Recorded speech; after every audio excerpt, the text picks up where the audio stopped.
अस्सलाम वालेकुम स्टूडेंट्स, कैसे हैं आप सब लोग। मैं उम्मीद करती हूँ आप सब लोग खैरियत से होंगे। आज जो टॉपिक हम लोग स्टार्ट करने लगे हैं वो कोई नया नहीं है, बट हमें नया इस वजह से लग रहा है कि हमने कभी इसको उस पर्सपेक्टिव से डिस्कस नहीं किया। लाइक हम जो आज पढ़ेंगे टेस्ट डेटा के बारे में, क्या होता है, किस तरह से यूज़ करते हैं, क्यों यूज़ करते हैं, ये सारी चीज़ें हम लोगों ने जो है वो वक्तन फ़वक्तन जो पिछले लेक्चर्स हैं उनमें डिस्कस ज़रूर की हैं, लेकिन हम लोगों को आइडिया नहीं था कि हम लोग असल में कर क्या रहे हैं। ठीक है, तो आज हम लोगों को ओरिजिनली आइडिया होगा कि अच्छा वो जो हम काम कर रहे थे वो ये वाला काम था। मैं इस लेक्चर को स्टार्ट करने से पहले चाहूँगी कि थोड़ा सा अपनी प्रॉब्लम सॉल्विंग स्टेप्स को रिवाइज कर दूँ। जो हम लोगों ने पहले पढ़ा है उसको थोड़ा सा रिवाइज कर दूँ, क्योंकि उन चीज़ों को माइंड में रखते हुए ही मैं आज का टॉपिक जो है वो आपको आगे पढ़ाऊँगी। तो थोड़ा सा स्टार्ट करते हैं from the very beginning of the chapter. हम लोगों ने चैप्टर के शुरू में जो है वो कुछ प्रॉब्लम सॉल्विंग स्टेप्स पढ़े थे कि अगर आपने एक प्रॉब्लम को सॉल्व करना है तो उसके क्या स्टेप्स होते हैं। ठीक है, हमने सबसे पहले देखा कि जब भी आप किसी प्रॉब्लम को सॉल्व करते हैं तो उसके लिए ज़रूरी है कि आपके पास एक वेल डिफाइंड प्रॉब्लम हो। आपको पता हो आपका गोल क्या है, आपको पता हो कि आप क्या करने जा रहे हैं, आप किस तरह से करेंगे उस चीज़ को, उसकी इनपुट्स की आउटपुट्स एवरीथिंग आपको क्लियर होना चाहिए। देन सेकंड स्टेप में हम लोग आते हैं तो हमने बात की थी कि हमारे लिए अंडरस्टैंडिंग बहुत ज़्यादा ज़रूरी है। हमने अंडरस्टैंड करना है प्रॉब्लम को, कि हमारी प्रॉब्लम किस डोमेन से ताल्लुक़ रखती है, उसका सोल्यूशन हम किस तरह से निकाल सकते हैं। देन फर्दर डाउन जब हम लोग आए थे थर्ड स्टेप पे, विच वाज द प्लानिंग करते हैं हम सोल्यूशन को, हम चेक करते हैं कि हम किस किस तरीके से इस प्रॉब्लम को सॉल्व कर सकते हैं। कैंडिडेट सॉल्यूशंस लेकर आते हैं कि कैंडिडेट सॉल्यूशंस मतलब कि इस प्रॉब्लम को सॉल्व करने के कितने रास्ते हो सकते हैं। जैसे कि हर कोई जो है वो डिफरेंट तरीके से सोचता है, हर किसी का जो माइंड होता है वो डिफरेंट तरह से चलता है, तो हर इंसान जो है वो किसी प्रॉब्लम को सॉल्व करने के लिए कुछ अलग स्टेप सोचेगा। ठीक है, उसके बाद फिर हम लोगों ने उन कैंडिडेट सॉल्यूशंस में से कहा कि हम एक बेस्ट सॉल्यूशन चूज करते हैं जो कि हमारी प्रॉब्लम को बेहतर तौर पर सॉल्व करता है। उसके बाद फिर हम लोगों ने फ़्लो चार्ट्स की बात की। फ़्लो चार्ट्स को जब मैंने आपको समझाया तो मैंने आपको एग्जांपल्स दे दे के समझाया कि ये इस तरह से काम करेगा, ये इस तरह से काम करेगा। देन उन फ़्लो चार्ट्स को हम लोगों ने एल्गोरिदम्स में कन्वर्ट किया। हमने उन फ़्लो चार्ट्स के एल्गोरिदम्स बनाए ताकि हम लोगों को स्टेप बाय स्टेप भी आइडिया हो। और लास्ट लेक्चर में ही आई थिंक हमने ये बात की थी कि flow chart is like a movie, और जो एल्गोरिदम होता है वो उसकी स्टोरी होती है। ठीक है, यानी कि अगर मैं एक मूवी को नरेट कर दूं, आपको स्टोरी के फॉर्म में सुना दूं, तो वो हमारा एल्गोरिदम होता है। लेकिन अगर आप मूवी को सामने बैठकर टीवी स्क्रीन पर देखें तो वो हमारा फ्लो चार्ट होता है, यानी कि पिक्टोरियल रिप्रेजेंटेशन। उसके बाद लास्ट टाइम हम लोगों ने कुछ एल्गोरिदम को टेस्ट करने के, ठीक है, एल्गोरिदम की करेक्टनेस चेक करने के कुछ मेयर्स पढ़े। हमने डिसाइड किया कि हम किस बेसिस पर कहते हैं कि ये एल्गोरिदम ज़्यादा बेहतर है और ये एल्गोरिदम बेहतर नहीं है।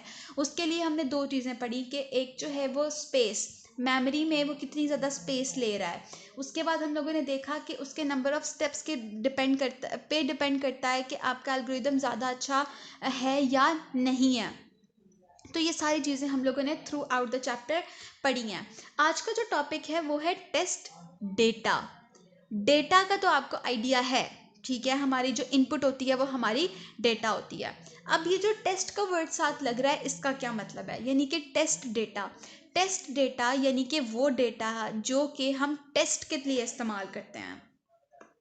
हम लोग आपको पहले लेक्चर्स देते हैं, ठीक है, उसके बाद जब हम आपका टेस्ट लेते हैं तो उसके अंदर हम आपको कुछ डेटा देते हैं जिसका आपने सोल्यूशन हमें देना होता है। ऐसा ही है। इसी तरह से जब हम किसी प्रॉब्लम को सॉल्व करते हैं, उसका सोल्यूशन बनाते हैं, उसका एल्गोरिदम बनाते हैं, उसका फ्लो चार्ट बनाते हैं, तो हमने उसको टेस्ट करना होता है कि हमारा जो फ्लो चार्ट है, जो हमारा एल्गोरिदम है, वो ठीक तरह से काम कर भी रहा है या नहीं। हम आपका टेस्ट क्यों लेते हैं, ताकि हम लोगों को पता चले कि आपको हमारी कही गई बात समझ में आ रही है, क्या आप उन चीज़ों को अंडरस्टैंड कर रहे हैं जो हम क्लास में पढ़ाते हैं। टेस्ट लेने का तो यही मतलब होता है ना। तो हम जब आपका टेस्ट इस तरह से लेते हैं, तो इसी तरह से जब हम प्रोग्राम लिखते हैं या जब हम लोग एल्गोरिदम लिखते हैं, जब हम कोई प्रॉब्लम सॉल्व करना चाहते हैं, तो हम भी चेक करते हैं कि हमने जो सोल्यूशन बनाया है उसका हम टेस्ट लेते हैं, ठीक है। और उस टेस्ट को लेने के लिए जो डेटा हम इस्तेमाल करते हैं, उस डेटा को हम लोग टेस्ट डेटा कहते हैं। इसकी एक बड़ी आसान एग्जांपल आपको याद होगा, जब मैंने आपको फ्लो चार्ट बताया था 3 नंबर्स में से जब अपने लार्जेस्ट नंबर फाइंड करना होता है, तो याद होगा आपको, मैंने नंबर्स लिए थे। मैंने कहा था सपोज कर लें हमारा n0 ये है, हमारा n1 ये है और हमारा n2 ये है, ठीक है। तो याद है जब हमने उन नंबर्स के हिसाब से फ्लो चार्ट को ड्रॉ किया था, तो हम लोगों को ज़्यादा अच्छी समझ भी आई थी और हमें ये भी पता चल गया था कि हमारा फ्लो चार्ट बिल्कुल ठीक काम कर रहा है। ऐसे ही था।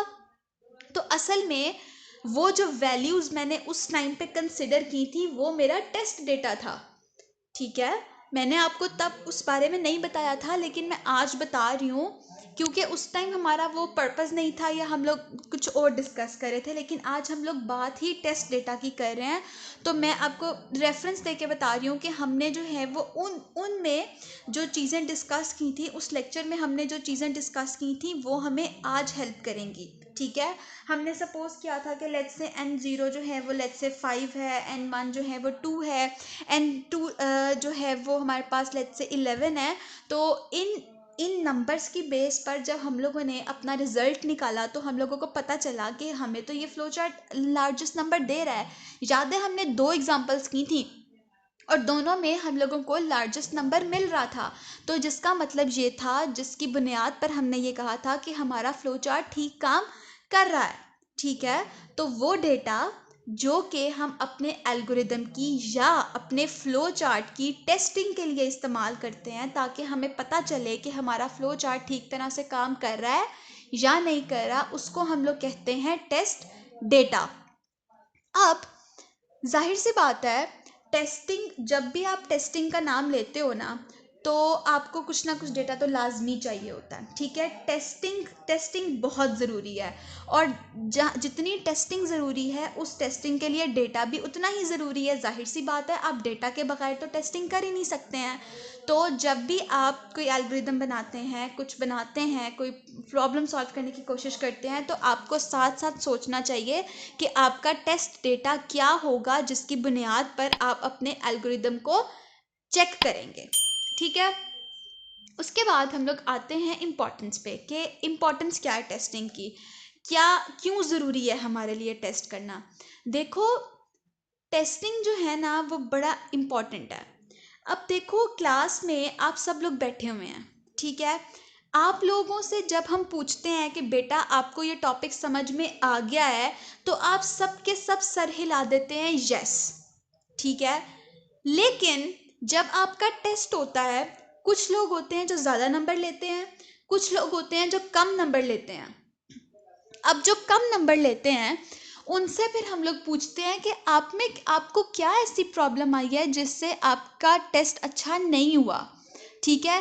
फिर हम उसको इम्प्रूव करने की कोशिश करते हैं, हम उस बच्चे पे ज़्यादा मेहनत करते हैं। इसी तरह से जब आप एक एल्गोरिदम बनाते हैं, जब आप एक फ्लो चार्ट बनाते हैं, तो उसके अंदर भी कुछ ना कुछ एरर्स, कुछ ना कुछ डिफेक्ट का मतलब होता है खराबी, कुछ ना कुछ खराबी आ जाती है। हम लोग इंसान हैं, हम लोग जब भी कोई प्रॉब्लम सॉल्व करते हैं, उसमें कोई ना कोई गलती आ सकती है। इंसान गलतियों का पुतला है ना, तो ऑब्वियसली जब हम किसी प्रॉब्लम को सॉल्व कर रहे होते हैं, तो चांसेस होते हैं कि हमारे पास कुछ ना कुछ जो है वो गलती हो जाती है, ठीक है। चाहे हम जितने मर्जी एक्सपर्ट हों, लेकिन कुछ ना कुछ काम में गलती हो जाती है। दैट्स वाई हम लोगों को टेस्टिंग करनी लाजमी होती है। अब देखो, लेट्स से मैंने ना एक प्रोग्राम बना दिया, ठीक है। वो प्रोग्राम क्या करता था, वो एक सिंपल कैलकुलेटर का प्रोग्राम था, जो कि नंबर्स को ऐड करता था, जो कि नंबर्स को माइनस करता था, जो कि नंबर्स को मल्टीप्लाई और डिवाइड करता था। ये 4 काम करता था, ठीक है। अब मुझसे ना क्या हुआ, मुझसे इसमें गलती हो गई और मैंने क्या किया, मैंने इसको टेस्ट किए बगैर जो है ना वो आगे भेज दिया। हो सकता है आगे किसी ने इस प्रोग्राम को बैंक में इस्तेमाल करना हो। अब बैंक में आपको पता है ना कि कितनी ज़्यादा इम्पोर्टेंट होती है, जब आप मनी कितनी ज़्यादा इम्पोर्टेंट होती है। अब लेट्स से आपने मनी को ऐड करना था, आपने ऐड किया, उसका आंसर गलत आ गया, ठीक है। आंसर क्यों गलत आया? क्योंकि आपका एल्गोरिदम गलत था और आपने उसको टेस्ट नहीं किया हुआ था, तो बैंक का तो बहुत ज़्यादा नुकसान हो जाएगा ना, ठीक है। तो उस नुकसान से बचने के लिए लाजमी है कि हम अपने एल्गोरिदम को या अपने प्रोग्राम को या अपने फ्लो चार्ट को टेस्ट करें, ठीक है। और टेस्टिंग के लिए फिर ऑब्वियसली हम लोगों को क्या चाहिए होगा? टेस्ट डेटा चाहिए होगा। तो आज के लिए इतना ही था।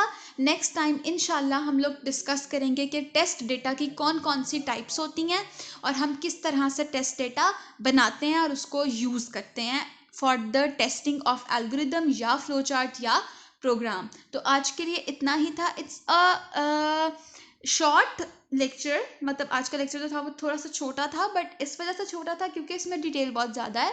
तो आपको जो है वो इन दोनों पैराग्राफ्स को बहुत ज़्यादा गौर से पढ़ना है और उसको समझने की कोशिश करनी है, राइट। तो इंशाल्लाह हम लोग नेक्स्ट लेक्चर में फिर टाइप्स ऑफ टेस्ट डेटा को डिस्कस करेंगे। Thank you so much.